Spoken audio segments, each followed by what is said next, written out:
기쁨으로 거두리로다, 이런 제목으로 은혜의 말씀을 나누고자 합니다.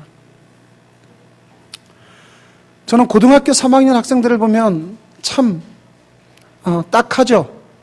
우리 고3 학생들도 있지만 그 아이들은 자기 쉬고 싶은 것, 놀고 싶은 것, 하고 싶은 것 다 억제하고 그러면서 그 시험 준비를 해요. 저는 고등학교 3학년 올라가는 고2 겨울방학이 생각이 나요. 그때 제가 항상 이 국어가 좀 부족했어요.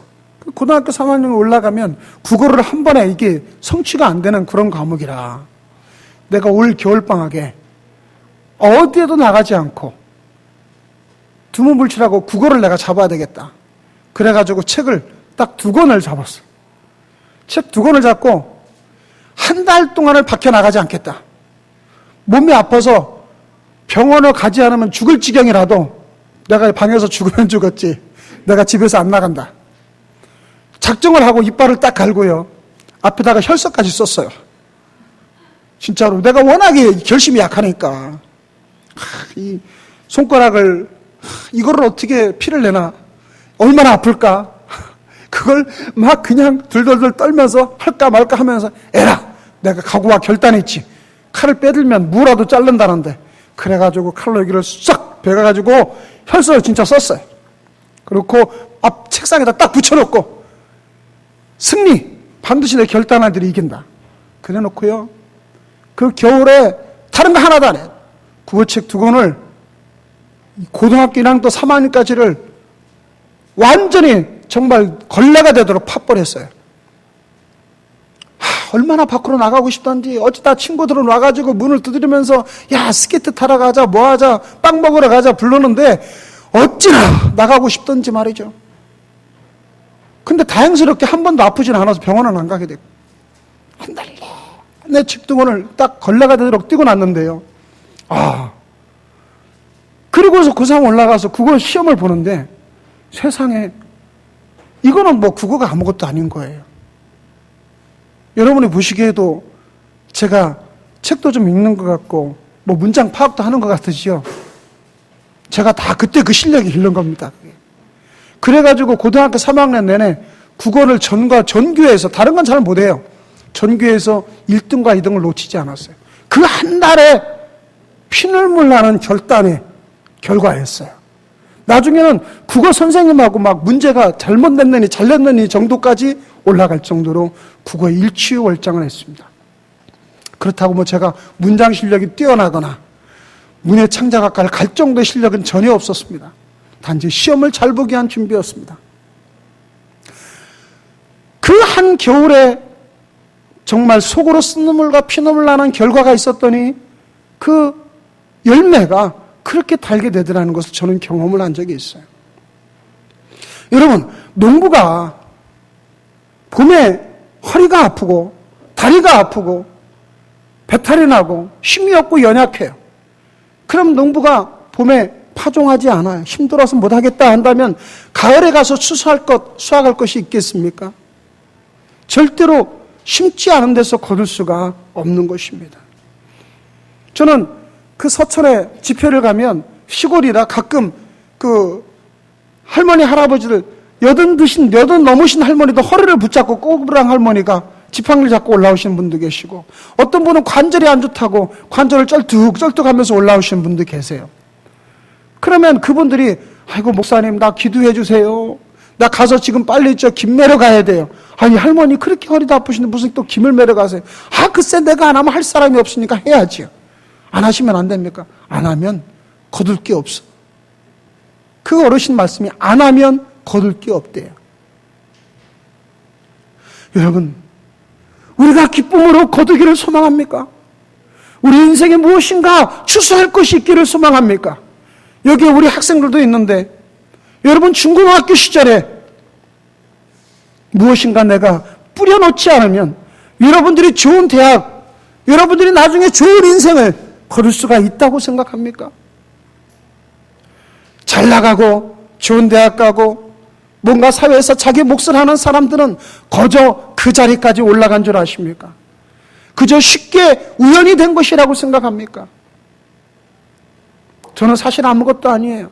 그 한 달 두문불치라고 공부한 거. 저는 이곳에 계신 우리 성도님들 중에 정말 요즘 말하는 훌륭한 멋진 대학에, 그리고 정말 좋은 자격증들에 정말 좋은 위치에 계신 분들이 많아요. 저보다 더 많이 애쓰고 더 많이 기도하고 더 많이 눈물 흘리면서 자기 자신의 자리를 지키셨던 분들이에요. 그러한 위치와 자리가 결코 하루아침에 만들어진 건 아닌 걸 아셔야 됩니다. 왜 우리가 울더라도 이 씨를 뿌려야 됩니까? 왜 씨를 뿌릴 때 힘들고 비바람이 불고 낙심되고 좌절되고 많은 아픔이 있을지라도 눈물을 흘리면서라도 이 씨를 뿌려야 됩니까? 기쁨으로 거두기 위해서예요. 반드시 수확이 있기 때문에 우리는 소망하면서 눈물로 씨를 뿌려야 되는 것입니다. 여러분과 제가 눈물로 씨를 뿌려야 될 때 우리가 반드시 알아야 할 것이 세 가지가 있어요. 왜 우리가 지금 눈물을 흘리면서라도 씨를 뿌려야 되느냐? 첫 번째, 우리의 모든 현실에 어려움에 고난이 있다는 사실인 우리가 알고 있어야 됩니다. 사랑하는 성도 여러분, 고난이 없는 사람이 있나요? 도전이 없는 사람이 있나요? 아픔이 없는 사람이 있나요? 우리는 누구나 다 이 세상에 자기의 나름의 십자가가 다 있는 법이에요. 그 여든 드신 꼬부랑 할머니가 가서 씨를 뿌려 나가고 파종하러 나가는 것은 그만한 이유가 있기 때문에 씨를 뿌려야만 되는 거예요. 그 아픔과 고통을 이겨내고 가서 씨를 뿌려야 거둘 게 있기 때문에, 그리고 무엇인가 거두야 자녀들에게 나눠줄 것이 있기 때문에, 먹을 것이 있기 때문에, 그래야 이 세상으로부터 무엇인가 살아나갈 길이 생기기 때문에 눈물을 흘리면서라도 고통이 있더라도 그 씨를 뿌려나가는 것입니다. 여러분, 내가 지금 당하고 있는 어려움과 고통이 있다고 해서 씨를 뿌리지 않으면 우리는 결코 수확할 것이 없어요. 나에게 다가오는 많은 도전이 있으니까 됐어, 나는 못하겠어, 내가 놀고 싶으니까 쉬고 싶어, 내가 일하기 싫으니까 쉬고 싶어, 내 욕심과 내 쾌락 때문에 나는 쉬고 싶어. 이렇게 우리가 아무것도 씨를 뿌리지 않는다면 우리는 결코 아무것도 거두지 못합니다. 그러나 눈물을 흘리면서까지 씨를 뿌리는 데에는 씨 뿌릴 때 눈물을 흘리지 않는 사람이 없기 때문이라는 거예요. 왜 주님이 성경에 말씀하시기를 씨 뿌릴 때 눈물을 흘릴까? 씨 뿌릴 때 왜 눈물이 나겠어요? 그거는 씨를 뿌릴 때에 그 씨를 뿌리지 못할 만한 수많은 도전들이 우리에게 있다는 것을 아셔야 됩니다. 비행기가 이륙할 때는요, 비행기가 수천 킬로를 날아가는, 수백 킬로를 날아간 만한 연료를 한 번에 그 몇 초에 써버려요. 이륙하기 위해서는 그만한 속도를 내서 전속력으로 엔진을 풀 가동합니다. 그리고 어느 정도 고도에 올라갈까지 어마어마한 연료를 사용합니다. 왜 그래야만 되나요? 그 순환고도까지 올라가기까지는 그만한 에너지가 필요한 거예요. 그저 높은 곳을 시원하게 날르고 있는 건 아니에요. 다 그 오르기까지는 엄청난 에너지와 엄청난 집중이 필요한 걸 아셔야 되는 것입니다. 씨를 뿌릴 때 우리는 많은 도전이 다가오게 되는 겁니다. 여러분이 이제 기도 좀 해야 되겠다, 기도할 때 그렇게 각오했다면 여러분 쉽게 기도가 되던가요? 기도하지 못할 만한 이유가 수백 가지가 생겨요. 그날따라 오늘 밤에는 좀 기도 좀 해야지, 내일 새벽에 일어나서 기도해야지. 그러면 밤에 갑자기 손님이 오거나 밤에 어떤 일이 생겨가지고 잠을 못 자가지고 새벽에 기도하러 가지 못할 정도로 눈이 퀭해가지고 잠을 못 자서 피곤하고, 내일부터 하지. 내일부터 항상 하는 게 있죠? 두 가지가 있어요. 첫째는 뭔지 아세요? 기도는 항상 내일부터 해. 기도는 내일부터. 하나가 더 있어요. 다이어트는 내일부터 하는 거. 내일부터 하는 게 항상 두 가지더라고요. 왜 그럽니까? 항상 그러한 모든 것을 하지 못하도록, 씨를 뿌리지 못하도록 도전이 있기 때문이라는 거예요.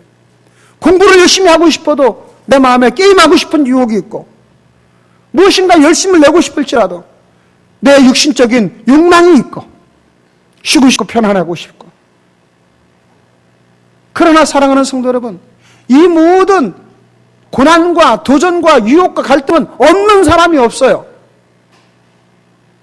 그것을 넘어서야만 되는 것입니다. 씨를 뿌릴 때 그러한 고통과 아픔이 있다고 해서 내가 씨를 뿌리지 않고 포기해버린다면 우리는 기쁨으로 절대로 거두지 못하는 것입니다.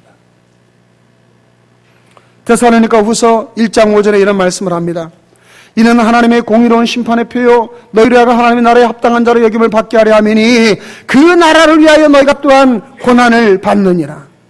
사랑하는 성도 여러분, 우리가 오늘 거두고자 하는 이 열매는 하나님께서 우리에게 허락하시는 하늘나라의 신령한 복강을 우리에게 주시는 것인데 우리는 그 모든 영광을 받게 하여 고난 또한 함께 있다는 것을 아셔야 돼요. 씨 뿌릴 때 많은 도전이 있고 하기 싫고 내가 무엇인가 나가서 주님을 위하여 일하는 것도 전혀 하고 싶지 않은 상황에도 불구하고 내 마음에 쓴 눈물로 그 기도를 하고 쓴 눈물로 그것을 이겨나가면 반드시 하나님께서 그 열매를 거두게 하실 줄로 믿습니다. 사랑하는 성도 여러분, 여러분이 씨앗을 심어야 돼요. 기도의 씨앗을 심어야 내일 기도의 응답을 거둘 수가 있습니다. 여러분이 헌신의 씨앗을 심어야 여러분이 하나님 앞에서 주시는 축복을 받을 수 있습니다. 여러분의 추성의 씨앗을 심고 성화의 씨앗을 심어야 하나님께서 여러분에게 거둘 것을 허락하시게 됩니다. 그 모든 일을 함에 있어서 힘들고 괴롭고 지치고 싫더라도 우리는 내 속에 쓴 눈물이 흐를지라도 우리는 눈물을 흘리면서라도 씨를 뿌리야만 돼요. 왜냐하면 이 도전은 아무것도 없는 사람이 하나도 없기 때문에 없는 것이요 모든 사람에게 반드시 도전이 다가오기 때문입니다. 우리가 하나님 나라에 합당한 자로 여김을 받기 위해서 저와 여러분이 반드시 눈물이 날지라도 괴롭더라도 씨를 뿌리는 저와 여러분 되시길 주의 이름으로 축원합니다. 두 번째로는 우리가 씨를 뿌려야 되는 것은 공의로운 하나님이 계시기 때문입니다. 여러분, 세상은요 하나님께서 우리에게 허락하신 하나님의 주권이 반드시 역사하는 곳이 바로 세상이에요. 하나님의 주권이 뭐냐? 하나님이 이 세상을 주관하시는 하나님의 섭리신데 하나님의 섭리 중에 하나가 가장 중요한 것 중에 하나가 심은 대로 거두는 것이다. 심은 대로 거두는 것. 우리 아가페 교회가 이제 9년을 향하여 달려가는데 저는 올해 들어와서 굉장히 많은, 물론 작년부터 우리가 많이 힘들었어요. 제가 계속 하나님 앞에 기도하면서 몸부림치며 괴로워하는 것 중에 하나가 하나님의 교회를 세우고 하나님의 교회가 성장하고 부흥해야 되는데 어찌된 일인지 우리가 작년부터 우리는 하나님 이 교회가 더 위축되고 있었습니다. 하나님, 제가 깨닫게 하는 건 뭐냐면 네가 잘못한 거라는 건 제가, 여러분이 잘못한 게 아니에요. 제가 이 교회의 부흥과 성장을 위해서 더 많이 심지 못했고 더 많이 엎드리지 못했고 더 많이 뿌리지 못했기 때문에 이러한 결과가 난 것이지. 우리가 하나님 앞에서 더 많이 전도하고 더 많이 무릎 꿇고 기도하고, 여러분의 인생도 마찬가지예요. 여러분의 인생에 많은 문제가 다가오고 삶의 낭패가 다가오고 실패가 오고 좌절이 다가오고 내가 원하던 결과가 안 나오는 것들은 무엇 때문에? 물론 열심히 했는데도 수확을 거두지 못하는 경우도 있을 수는 있어요. 그러나 하나님의 법칙은 반드시 심은 대로 거둔다는 것입니다. 여러분이 하나님 앞에 충성을 심으면 하나님께서 그 충성을 기쁘게 봐주셔서 여러분에게 놀라운 축복을 주실 것입니다. 여러분이 하나님 앞에 물질을 심었는데 하나님께서 축복을 주시지 않을 뿐이 없어요. 여러분이 하나님 앞에 기도를 심었는데 기도에 응답을 주지 않을 뿐이 없어요. 저도 역시 하나님 앞에 더 열심을 심지 못했기 때문에 오늘의 이 모든 우리 교회의 성장을 이루지 못하고 있는 거예요. 이건 모두 제 책임이에요. 저는 철저히 회개합니다. 여러분 앞에 부끄럽게 회개합니다. 다 저의 잘못이에요. 그러나 우리가 지금 이러한 상황이라고 해서 우리가 여기서 포기해야 됩니까? 우리에게는 아직도 예수님이라는 예수 그리스도의 거룩한 터전을 우리에게 주시지 않으셨습니까? 우리는 이 터전을 누구나 다 받아 있고 이 터전 위에 우리는 건축을 해야 하는 상황입니다. 이 터전을 물릴 사람도 아무도 없어요. 저와 여러분은 누구나 다 씨를 뿌릴 밭을 가지고 있어요. 그렇다면 씨를 뿌리지 않고 다시 여기서 포기해야 되겠습니까? 여러분의 인생을 돌아보니, 나의 삶을 돌아보니, 아니 우리 학생들한테도 얘기를 하고 싶어요. 나는 아무리 해도 성적이 안 올라요. 나는 아무리 영어를 해도 영어가 극복이 안 돼요. 나는 아무리 수학을 해도 수학이 극복이 안 돼요. 정말 쓴 눈물이 날 때까지 해봤냐 이 말이에요. 아무래도 성적이 안 올라요. 여러분이 하고 싶은 거 다 하고, 게임하고 싶은 거 다 하고, 놀고 싶은 거 다 하고, 그 성적이 오르기를 어떻게 기대하느냐 이 말이에요. 목사님은 잘했습니까? 아니요. 저도 보니까 지금 너무나 잘못한 것 같아요. 제가 이 교회를 위해서 더 많이 헌신하고, 더 많이 발바닥에 부르도록 가서 전도하고, 더 많이 하나님께 무릎을 많이 꿇었으면, 제가요, 최근에 관절에 밤에 전도지를 뿌리고 지하주차장을 막 다녔는데, 어떻게 무리가 있었나 봐요. 한쪽 관절이, 무릎이 갑자기 자고 나니까 걷지를 못하게 아파서 병원에 갔더니 물이 찼대요. 근데 물이 찼는데 제일 서운한 게 뭐냐면요, 무릎을 못 꿇겠어요. 기도해야 되는데 무릎을 못 꿇겠어요. 목사가 무릎 꿇지 못한다는 것이 이렇게 아픈 건지 몰랐어요. 여러분, 무릎 꿇을 수 있다는 것이 얼마나 큰 축복인 줄 아세요? 하나님 앞에 무릎 꿇을 수 있는 것만도 놀라운 축복인 줄 저는 깨달았어요. 무릎을 꿇지 못하고 다리를 펴고 기도를 하니까 하나님 앞에 너무 죄송해요. 무릎을 꿇을 수 있는 것도 놀라운 축복이에요. 여러분, 지금 거두지 못했다고 우리가 여기서 포기해야 됩니까? 아무리 힘들고 어려워도, 우리 교회 아무리 어려운 문제가 있어도, 여러분 인생에 아무리 힘든 문제가 있어도 우리는 다시 씨를 뿌려야만 돼요. 왜냐하면 그것이 하나님의 법칙이기 때문입니다. 거저 성장이 이루어지는 것 아닙니다. 거저 여러분의 삶의 인생에 하나님이 주신 축복이 임하는 것 아닙니다. 우리가 심어야 거두기 때문입니다. 주님은 말씀하십니다. 갈라디아서 6장 7절에 스스로 속이지 말라. 하나님은 없음 여김을 받지 아니하시나니 사람이 무엇으로 심든지 그대로 거두리라고 말씀하십니다. 우리가 하나님 앞에 여러분이 기쁨을 얻고 싶으면 여러분의 쓴 눈물을 심어야 되는 거예요. 하나님 앞에 응답받고 싶으면 기도하기 싫어도 몸부림치면서 기도하셔야 되는 거예요. 여러분이 하나님께 칭찬받는 하늘의 별과 같은 자들이 되고 싶으면 복음을 전해서 생명을 건져야 되는 거예요. 여러분이 하나님 앞에 물질의 복을 받고 싶으면 물질에 대한 하나님에 대한 헌신이 하나님 앞에 드려지는 겸손함이 있어야 되는 거예요. 이것이 주님의 방법이기 때문입니다.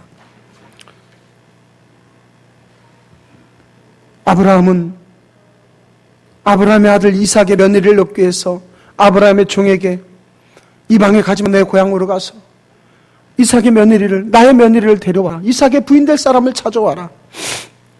아브라함의 종이요. 그래서 그 며느리를 찾으러 가는데 낙타 10마리에 약혼녀물을 잔뜩 싣고 아브라함의 고향으로 가요. 거기서 가면서 이 종이 그런 기도를 해요. 하나님, 제가 이 예물을 가지고 우리 아브라함의 주인의 며느리감을 찾으러 가는데 그 며느리를 만나게 해주세요. 그리고 그 며느리를 만나게 된 며느리감을 만나면 그 며느리감이 나에게 물을 준다고 스스로 먼저 얘기하게 하시고, 그리고 내 낙타에게도 물을 먹인다고 하게 해주세요. 그러면 하나님이 예비하신 우리 주인님의 며느리가 되는 줄로 믿겠습니다. 여러분, 이게 별것 아닌 것 같지만요, 낙타가 10마리예요. 낙타 한 마리가 오랜 길을 걸어왔기 때문에 이 낙타는 물을 마셔야 돼요. 낙타 한 마리가 물을 얼마 정도 마신 줄 압니까? 갈증이 생겨가지고 물이 다 말라질 때 낙타는 한 마리가 보통 60리터 이상의 물을 마신답니다. 60리터. 쌀 20kg짜리 세 포대를 들어보세요. 얼마나 무거우신가. 그러면 그게 10마리예요.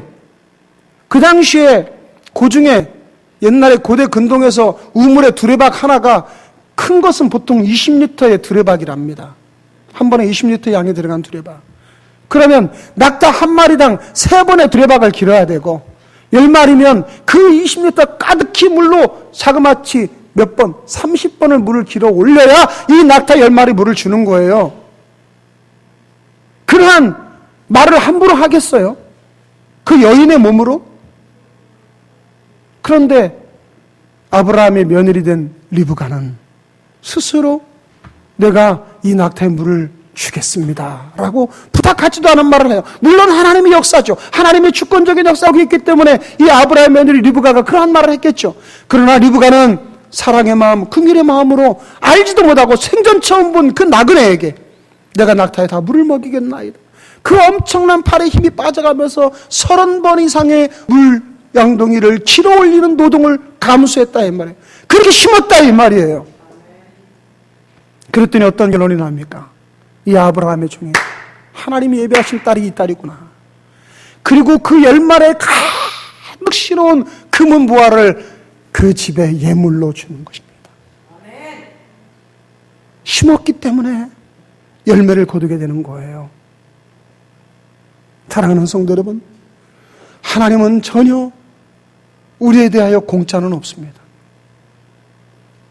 반드시 하나님의 원리는 심은 것만큼 우리가 받게 되어 있습니다. 저와 여러분의 삶을 돌아보시면서 하나님이여 내 인생에 내 삶에 왜 이런 문제가 와 있습니까? 왜 나의 삶에 이런 고난과 아픔과 역경이 다가옵니까? 우리가 언젠가 잘못 심었기 때문입니다. 여러분의 죄악을 심었기 때문입니다. 여러분의 게으름을 심었기 때문입니다. 하나님 앞에 불충을 심었기 때문입니다. 우리 모두 다 하나님 앞에서 눈물로 정말 정성된 마음으로 심으시길 주의 이름으로 축원합니다. 마지막 세 번째로 우리가 눈물을 흘리더라도 심어야 되는 것은 하나님의 확실한 약속의 소망이 있기 때문입니다. 하나님의 약속. 만일에요, 사법고시를 준비하는 학생이 있어요. 열심히 해가지고 그 시험에 만점을 맞았는데, 야, 내가 너 지금까지 시험 본 거 다 소용없어. 우리 이제부터 시험 안 뽑을 거야. 1등해도 안 볼 거야. 국가에서 만일에 자기 마음대로 대통령이 기분 나는 대로, 야, 이번엔 뽑아라. 이번에 시험 본 학생 중에서 10명만 뽑아라. 이번에 5명만 뽑아라. 그런다면 누가 시험 공부를 하겠어요? 보증이 없는데. 정말 먹을 거 안 먹고 잠 안 자고 그 엄청난 고통을 가지고 사법고시 시험을 하고 자격증 준비했는데, 야, 이번에는 모든 자격증 하나도 안 주고 사법고시 하나도 패스 안 시킨다고 갑자기 마음대로 해버린다면 누가 그 준비를 하겠습니까? 그러나 하나님의 약속은 하늘에서 비가 내려서 다시 하늘로 올라가지 아니하는 하나님의 세상이 변할지라도 변하지 않는 진리의 약속이라.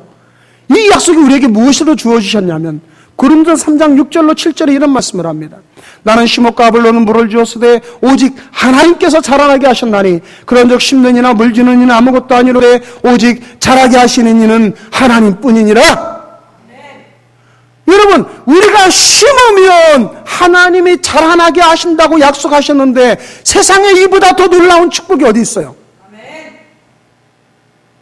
내가 심어도 자라날지 안 자라날지 모른다면 무슨 우리가 그러한 노동을 하겠어요? 왜 눈물을 흘리면서까지 씨를 뿌리겠어요? 그러나 주님이 약속을 하셨어요. 너희가 심으면 내가 자라나게 하겠다. 여러분이 복음을 전할 때 내가 이 복음 전하는 것이 언제 어디서 열매 맺게 될지 모르시지요. 그러나 하나님께서는 여러분이 복음을 전하는 그 하나하나에도 반드시 하나님이 자라나게 하십니다. 저는 수많은 간증을 들어봤어요. 어느 날 어떤 사람에게 기차역 앞에서 그 사람을 붙잡고 복음을 전했어요.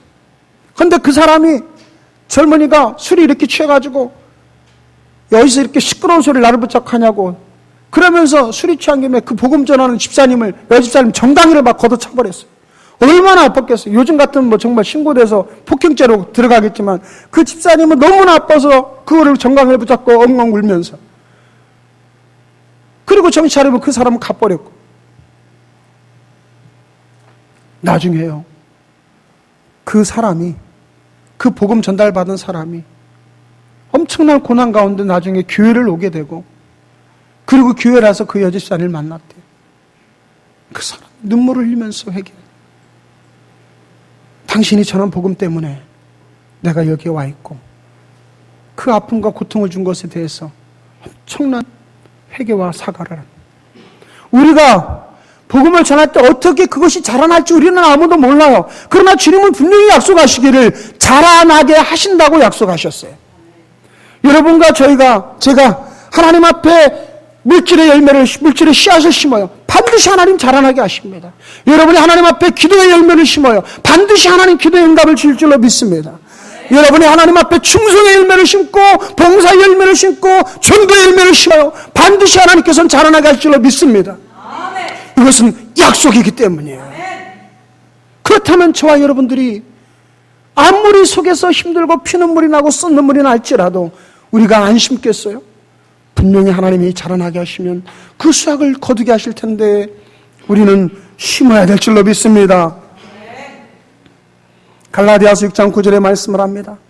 우리가 선을 행하되 낙심하지 말지니 포기하지 아니하면 때가 이름에 거두리라. 사랑하는 성도 여러분, 저와 여러분들이 주님을 위하여, 하나님의 나라를 위하여, 또한 우리의 삶을 위하여 하나님 앞에 지금 심을 때 너무나 어렵고 곤고함을 우리는 잘 압니다. 기도하고 싶어도 기도가 잘 되지 아니하고 가족에 여러 가지 문제가 있고 교회를 나가서 열심히 충성 헌신 봉사하고 싶어도 남편과 자녀나 여러 가지 환경 때문에 어려울 수도 있어요. 내가 하나님께 물질을 드리고 싶어도 물질의 많은 어려운 곤고함 때문에 드리지 못할 때도 많아요. 그러나 분명히 약속하셨습니다. 내가 눈물로 괴롭고 힘들고 곤고하고 아플지라도 심기만 하면 하나님께서는 자라나게 하시고 반드시 기쁨으로 그 단을 거두게 하신 날이 오게 될 것이라고 말씀합니다. 사랑하는 우리 아가페교회 성도 여러분, 저는 엊그제 어떤 목사님의 책을 읽어보다가 그 목사님이 교회에 이런 일, 그 목사님은 교회가 10년 개척을 했는데 성도가 20여 명 정도만, 20여 명. 그래도 포기하지 않고 날마다 하나님께 기도해 하나님 교회를 부흥시켜달라고. 그런데 어느 날 저녁에 우리처럼 기도회가 있어, 금요 심야기도에 있었는데 성도가 4명이 와서 앉았을 때 금요 심야기도에 우리 기도회 시간하고 어쩜 그렇게 비슷한 게 많아요? 4명이 와서 앉아 있었대요. 그런데 그날 하나님 앞에서 기도하고 전도에 대해서 그 목사님께서 정말 피가 토하는 심정으로 말씀하셨는데 그곳에 있는 4명이 전부 다 회개의 역사가 일어난 거예요. 그래서 그 4명으로 시작해서 그 교회 성도님들이 20명이 그때부터 전도에 열을 내기 시작했는데 6개월이 지나지 않아서 60명이 출석을 하게 됐다는 거예요. 기적입니까? 아닙니다. 얼마든지 우리도 역사가 나타날 수 있습니다. 왜 그런 일이 일어났나요? 뿌렸기 때문에 하나님께서 거두게 하신 거예요. 우리가 뿌렸나요? 여러분이 뿌렸나요? 전도의 씨를 뿌렸나요? 여러분이 물질의 씨를 심었나요? 충성의 씨를 심었나요? 우리가 오늘 거두지 못한 것 전부 우리의 책임입니다. 사랑하는 아가페교회 성도 여러분, 이제 우리에게 주어진 이 밭을 우리는 결코 포기할 수 없습니다.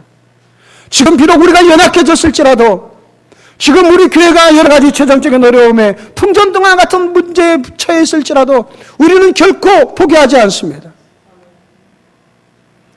비행기는 맞바람이 불어야 안전하게 착륙할 수 있어요. 뒤서 불어주는 순풍을 받고는 비행기는 안전하게 착륙할 수 없어요. 다가오는 맞바람을 불어내고 그것을 이겨낼 때 안전하게 비행기가 착륙할 수 있듯이 저와 여러분의 앞에 다가오는 이 모든 맞바람을 이겨내면서 우리는 다시 씨앗을 뿌려야 됩니다. 다시 한번 하나님 앞에 기도의 씨앗을 심으십시다. 다시 한번 충성의 씨앗을 심으십시다. 다시 전도의 씨앗을 심으십시다. 반드시 하나님께서 기쁨으로 거두게 하실 줄로 믿습니다. 기도하시겠습니다. 우리가 만나서 체험을 할 수도 있어요. 또 기도하다가 어떤 빛이라든가 뜨거운 하여간 내가 느낄 수 있는, 감정으로 느낄 수 있는 부분도 느낄 수 있어요. 그것도 인격적인 만남이고, 또 하나님께서 나에게 말씀을 주실 때도 있죠. 하나님께서 성경을 읽는데 그 성경의 말씀이 갑자기 쫙 나에게 떠올라서 정말 모든 말씀 가운데 그 말씀 하나가 나에게 아주 그냥 망치같이 또 빛처럼 확 떠올라서 그 말씀 나에게 확 내 말씀으로 심겨지는, 이러한 말씀, 특별히 이제 나에게 감동을 주는 말씀을 레마라고 그러기는 하는데, 그런 말씀을 통해서 우리에게 지식으로 알게 해주셔요. 하나님께서. 그죠? 그 다음에 의지적으로도 알게 하세요. 의지적으로도. 내가 주님을 만나야 되겠다. 하나님 말씀하시고 약속하시기를 나를 간절히 찾는 자가 나를 만날 것이라 그러셨어요. 여러분, 정말 주님을 만나는 거는요, 주님 만나주세요 한 번 하고서 끝나는 게 아니에요. 주님은 성경에 말씀하시기를, 물론 주님이 직접 금방 오셔서 만나주시는 경우도 계세요. 근데 우리가 예수님 만나고 주님 응답받고 하나님 살아계심을 경험할 때는 간절하게 만나기를 사모하는 자에게 하나님 만나주신다는 걸 아셔야 돼요. 대개는 한 번 아침에 하나님 나 좀 도와주세요 그러고 아침에 기도하고 잊어버려요. 하나님 앞에 간절함이 없어요. 그런데 목마른 사람이 샘판다는 말이 있죠. 우리나라 속담에. 내가 주님을 만나는 그 목마름이 간절하게 있을 때 하나님 만나주시는 걸 아셔야 돼요. 왜냐하면 그 간절함이 하나님과 우리 사이에 모든 막혀있는 그 장막, 그 모든 장애를 없애기 때문이에요. 하나님은 심술구신 하나님이신가 봐. 왜 그렇게 우리를 힘들게 해주시고야 만나주셔? 그게 아니라 영적인 공중권세 잡아 낙한 세력이 하나님과 우리 사이에 항상 있는 걸 아셔야 된다는 거예요. 하나님 우리를 안 만나주시고 하나님 능력이 부족하심이 아니에요. 하나님은 공정하신, 공평하신 하나님이시기 때문에 아직은 마귀를 완전히 심판하실 때가 아니라서 하나님은 마귀의 존재를 인정하지 않을 수가 없습니다. 지금은. 그러면 이 마귀의 존재는 영적으로 공중권세 잡은 권세가 아직까지 있단 말이죠. 그러니까 우리가 기도할 때 하나님과 우리 사이에 가로막히는 장애물이 분명히 영적으로 있을 때 우리의 모든 기도와 우리의 모든 하나님에 대한 갈급함이 이 모든 장애물을 뚫고 지나갈 때 하나님과 그때 만남의 소통이 이루어지게 되어 있는 거예요. 그런데 많은 분들은 하나님 기도했으니까 금방 만나주신 줄 알아요. 금방 이루어질 줄 알아요. 그렇지 않은 것이 바로 아직은 장애가 있기 때문에. 그래서 사도 바울은 그런 말을 하죠. 사도 바울은 우리가 지금은 거울을 대하는 것처럼 힘이 하나 장차 하나님과 대면하여 볼 것이라고 말을 합니다. 왜 거울을 보는 것처럼 힘이 하냐면 그때 당시 거울은 청동이에요. 청동을 매끈하게 막 다듬은 거를 반짝반짝 문질러가지고 비추면 청동에 우리 모습이 비칠 거 아니에요. 반짝반짝하니까. 근데 그것은 오늘날 거울과 비교할 수조차 없어요. 흐릿한 거예요. 그러니까 거울로 보는 것, 청동 거울로 보는 것처럼 희미하게 보는 거 아직은 우리가 하나님의 뜻이나 하나님께 기도하는 것도 확실하게 빨리 응답이 안 되고 아직은 영적으로도 모든 것이 희미해요. 그러나 우리가 주님 나라에 올라가면 주님과 대면해서 완전하게 서로 보는 것처럼 밝아지는 날이에요. 그때 가면 하나님은 앞에 하나님 계신데 하나님 믿습니다 이렇게 할 필요가 있나요? 그냥 믿어지고 하나님 이것이 저에게 있어야 되면 주님이 그냥 아시는 거고 그냥 우리에게 이루어지는 거예요. 그때는. 그러나 지금은 공중권세 잡은 악한 영들과의 싸움이 아직까지 지속되고 있기 때문에 여러분과 제가 이 싸움을 이기지 못하면 우리가 정말 소망하는 하나님이 주시는 공급함을 못 받는 때가 너무나 많다는 걸 아셔요. 기도는 바로 이 영적인 모든 장애를 물리치고 그 영적인 장애물을 파헤치는 것이 바로 기도하는 방법이에요. 그게 바로 기도예요. 주님께서 말씀하시기를 천국은 침노하는 자의 것이라고 그랬습니다. 천국이라는 것은 하나님의 나라요. 저와 여러분이 하나님께 구하는 것은 하나님의 나라의 것을 구하고 응답을 구하고 여러분에게 응답하시고 질병을 치료하고 가난을 물리치고 저주가 떠나가고 우리 자손 자녀들에게 기도가 응답받고 나의 기도가 응답받는 것 다 하나님 나라의 것인데 그 하나님 나라의 것은 어디서 오는 거냐? 침노하는 자의 것이에요. 침노는 막 들어가서 빼앗아 나오는 것을 침노라고 하는 거예요. 앞에 있는 장애물을 물리쳐 나가면서 안에 있는 것을 내가 끌어오는 것이 침노라고 하는 거예요. 그래서 주님의 응답도 침노하는 자에게 응답이 오는 것이지 하나님 내가 예수 믿었으니까 이제부터 내